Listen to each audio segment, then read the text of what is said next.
Hi, so as promised, I'm going to do another video now on some thematic stuff and specifically focused on the macro and the inflation, the importance of understanding inflation.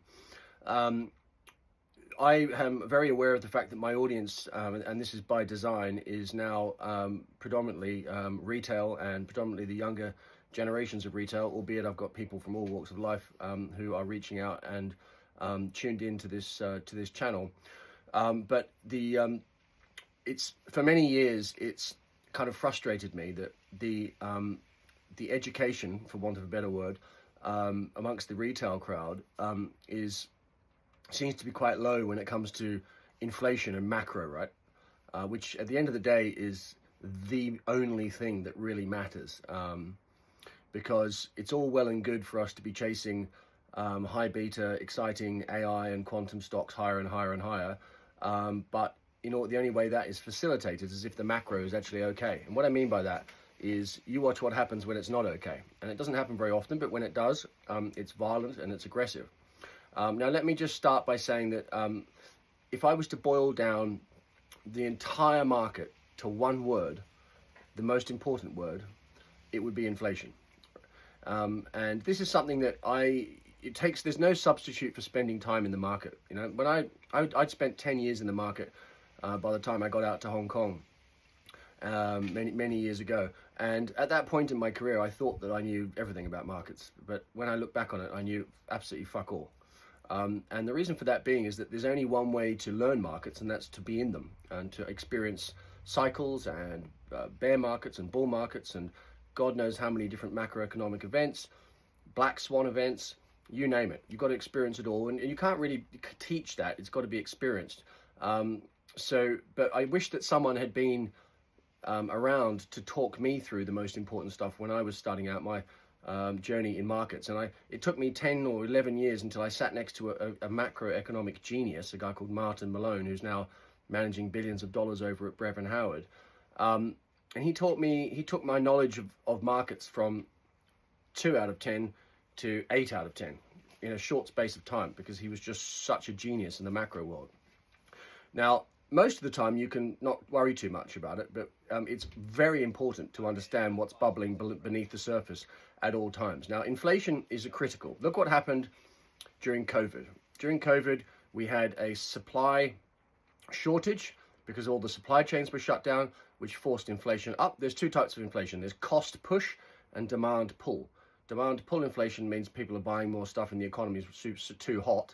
And cost push means there's a problem with the supply chains and they can't get the goods and services, the goods out, and therefore that forces up the price. And that's what happened during COVID. And then, of course, the Federal Reserve changed their entire tack in November 2021. They came out with the minutes.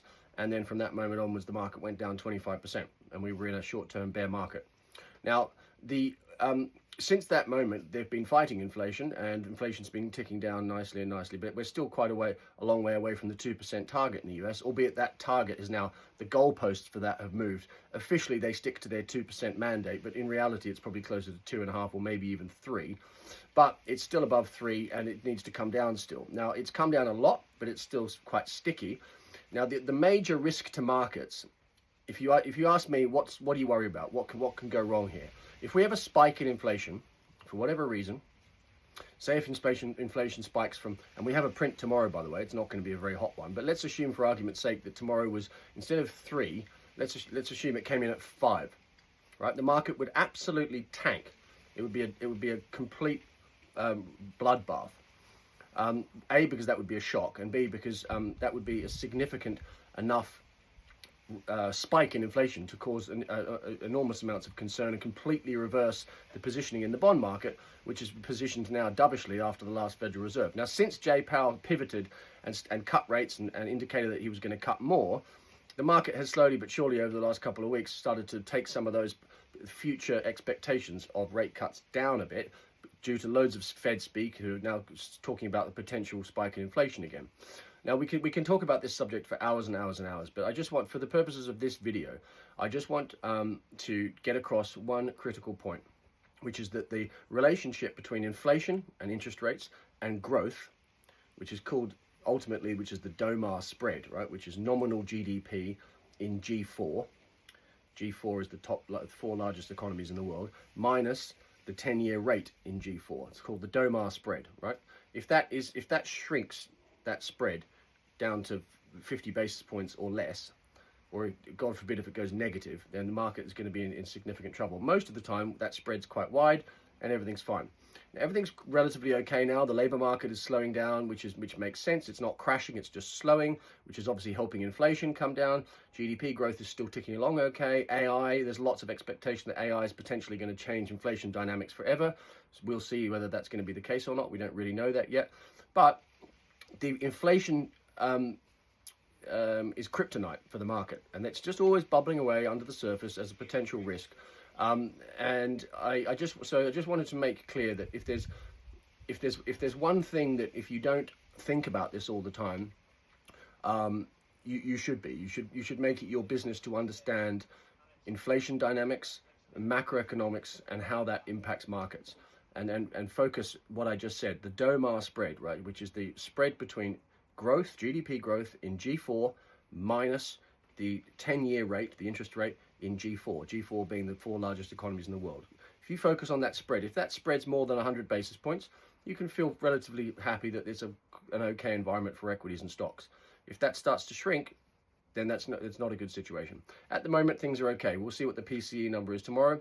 Regardless of that, I just take the opportunity at the end of this video just to reiterate that regardless of what the print is tomorrow, I still expect the market starting to get heavy, particularly in the AI and tech overbought parts of the market, which is totally and utterly rational. And as I just said in my video that I sent out 10 minutes ago, I'm leaning into my shorts. Short Palantir, short these overbought quantum stocks, and short QQQ, which is large cap tech. I've still got some of my longs, but my longs are either small caps that are short squeezing, or particular special situations, or a couple of European stocks that are on their knees. So the downside risk to these stocks is limited, right? I'm long the stuff that everyone hates, and I'm short the stuff that everyone loves, to put it in a crystal clear terminology. Anyway, I'll talk more about macro, but today I just wanted to make that point on inflation.